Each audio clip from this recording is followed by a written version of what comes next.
Deep inside a forgotten valley, far from highways and modern towns, there existed an old village called Rasuli. The village was small, only 20 or so mud houses scattered around dusty paths, but its silence felt heavier than any ordinary silence. Travelers avoided this place, even birds flew across the sky without landing. The villagers lived simple lives, yet they carried fear in their eyes, fear of a single abandoned house standing at the northern edge of the village. Its broken rooftop, crooked windows, and hanging door made it look like it was sinking into the earth. People simply called it the last room. Elders whispered that the house wasn't just haunted, it was alive. It breathed at night, it watched people who passed near it. And if someone made the mistake of entering, they never returned the same if they returned at all. But Arhaan, a young man of 19, didn't believe in such things. He was adventurous, bold, and stubborn.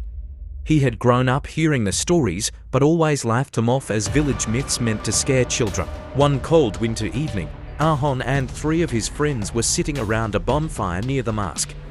The moon was hidden behind thick clouds, making everything unnaturally dark. The wind howled through the trees like a warning. His friend Walid said jokingly, "Arhaan, since you're the bravest here, why don't you go into the last room for just 1 hour?" The others laughed, expecting him to refuse. But Arhaan's pride was stronger than his fear. "I'll do it," he said confidently. "I'll show you there's nothing inside." The laughter stopped. Even the fire's crackling seemed to quiet down. "No, Arhaan," said Abdullah softly. "People who go there, they hear things, they see things. Some lose their mind." Arhaan smirked, picking up his jacket. "Perfect. Then I'll record everything on my phone. When nothing happens, you'll all give me 500 rupees each." His friends exchanged uneasy glances, but the bet was made. And so, guided only by dim moonlight and their phone flashlights, the 4 friends walked toward the northern edge of the village. The closer they got to the house, the colder the air became. Not normal, colder, natural. Like the coldness of the house stood before them, dark and motionless. Its windows looked like empty eye sockets staring into their souls. Walid gulped. "Last chance to back out?" But Arhaan stepped forward. "Start the timer when I go inside." He pushed the old wooden door. It creaked open as if it had been waiting for him. The moment he stepped in, the door slammed shut behind him with a force that shook the walls. Outside, his friends shouted, "Arhaan, you okay?" But no reply came. Inside, Arhaan felt a sudden, sharp drop in temperature. His breath turned into mist. The smell was horrific, wet soil mixed with something rotten, like dead animals left in the rain. He turned on his flashlight and started recording. "Okay, I'm inside now. It's colder than outside, but there's nothing." He froze mid-sentence. On the wall in front of him hung dozens of old photographs. Each photo showed villages from long ago, but every single face had been violently scratched out. Some had deep claw marks across the eyes.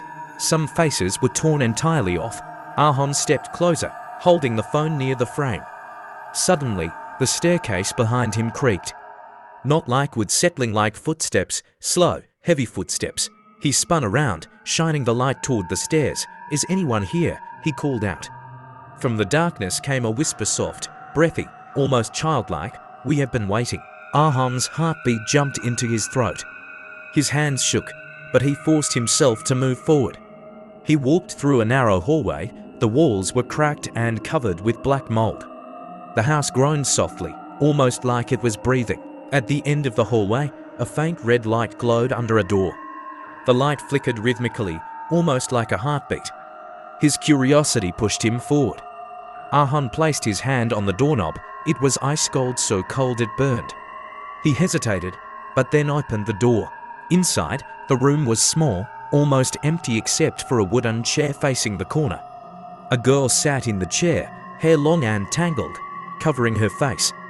She wore an old white dress stained with dirt. She hummed a broken melody, like a lullaby sung by someone who had forgotten the tune. Arhaan's Biari. The humming stopped. The girl's head slowly turned far, far more than a human neck could turn until it had twisted fully around, facing him. Her face was pale like chalk.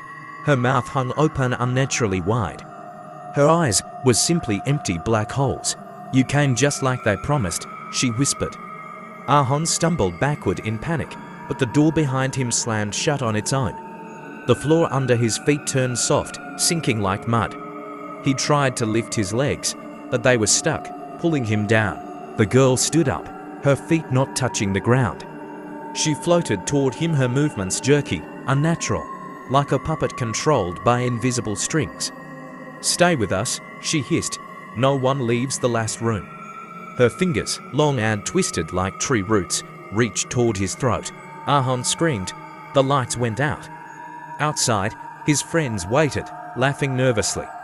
"Maybe he's hiding to scare us," Walid said. "Let's give him 5 more minutes." But 10 minutes passed, then 20, then 30. Finally, Abdullah said, "We should check." They stepped inside the house together. The smell hit them instantly, the same rotten odor.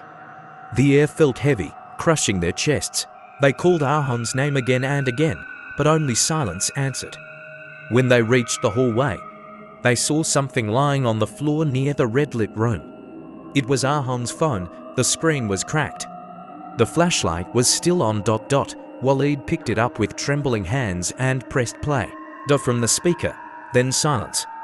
Abdullah dropped the phone. "We need to leave now." But as they turned to run, the red light inside the room flickered and the door creaked open on its own. A small figure stood inside, a girl in a dirty white dress, her hair covering her face, and beside H. His head was bent at an impossible angle. His eyes were empty black holes. He smiled, a wide, broken, unnatural smile. In a voice that was not his own, he whispered, "We have room for 3 more." The house door slammed shut. Their screams echoed through the village. No one saw them again.